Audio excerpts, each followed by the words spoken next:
A super special shout out to all my amazing members and patrons for going above and beyond in supporting the channel. If you want to join them, consider becoming a patron. The link as well as the associated perks are in the description down below. Hey everyone, and welcome back to the channel. So we're going to be starting a new server soon on my Patreon only server, and I decided, you know what, let me just show you guys how I do my manual installs. As you guys can see over here to the right, I mostly only do this. We could use the mod launcher and all that stuff, but I've noticed sometimes when you use the mod launcher you can get errors and warnings and stuff in the game. So I prefer manual installation over the mods. Basically go into Steam, right click on your 7 days to die and go to properties. Go into installed files and just firstly verify the game integrity. You want to make sure there's nothing wrong with the current game. There's no mods or files or something out of place that shouldn't be there.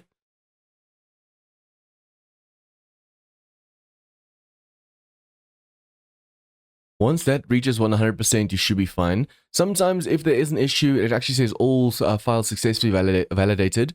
Sometimes there is one file that doesn't want to validate, so it re-downloads it for you and just basically fixes it. Now you go to browse, and you see how over here it says Steam Apps Common 7 Days to Die. There's a mods folder over here, but in V1, this Harmony folder, do not touch it. Leave it there. In 8.21 and before, this used to be inside Overhaul mods and stuff, but now the Fun Pump has its own version, and then the mods just picked this up. So you go back to where it says 7 Days to Die. Click on Common over here, so you go one back basically in the URL, and now you see the folder that says 7 Days to Die. You want to go and just click on that, copy it, and then go and right click on your desktop and say paste.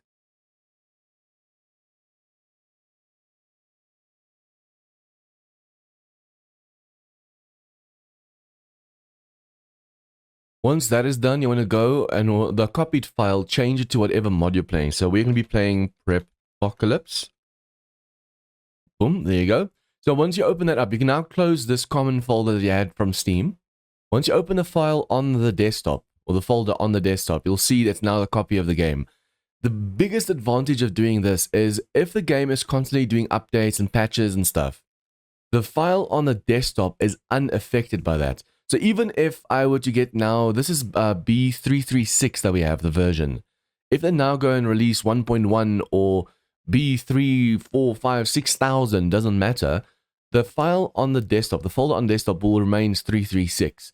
And it's especially good when you have a server and you're afraid that your versions might mismatch. Always make sure that you have a desktop copy of an old game, and that's going to be the easiest way to make sure you can roll back or just keep playing on the server if the server is set to not automatically update. Okay, so once that is done, we're going to go on to Nexus. I usually go for 7daysdiemods.com. But as you can see over here, it says Prepocalypse, Alpha 20 and Alpha 21. It doesn't say anything about V1. Click on the mod itself. Go all the way down. And where it says download, you download this. It's going to download it as zip, basically. Optional mods for 8.21. Oh, so this is different versions. It has the map and everything excluded. In the V1 version, everything's together. But here, you download Prepocalypse. You download the optional mods that you want to use. And you download the map. And then you have to go and just put everything inside the mods folder. But yeah, usually I use over here 7daysdiemods.com. But this time around, like I said, it only has Alpha 20, Alpha 21. But we are on V1. So if you go over to Nexus mods and you type in Prepocalypse, it'll give you this one where it says V1 Prepocalypse, stable, B336, and experimental. You go and you click manual download. And then I already downloaded it, but I just usually do the slow free download. Once it's downloaded, it's going to be under the downloads option over here. You want to go right click on it and say extract to V1. So it's going to make its new own folder. Once that is done, you go inside this folder, inside this folder, inside this folder. You see how there's a config thingy over here? The thing that's holding the config prefabs resources, that folder is the one that you're going to copy. So you go one back, and then over here, you see how it's inside the mods folder. You just go and copy that. On your desktop, in the copied game, go to mods, and just paste it over here. And that's it. Now when you run the game, 7 Days to Die, application. When you run the game, it should open the mod. Always make sure your Steam is open in the background. And then in the folder on desktop, that's where you launch the game. You do not launch the game through Steam by saying play game over here. You just have Steam open, so it still counts because the game doesn't work without Steam open. If you minimize it and you go on desktop, open it up, it says application 7s.i. As long as you have the right mods installed, it should show the moment it goes in the mod. There you go. So now you have successfully manually installed the mod.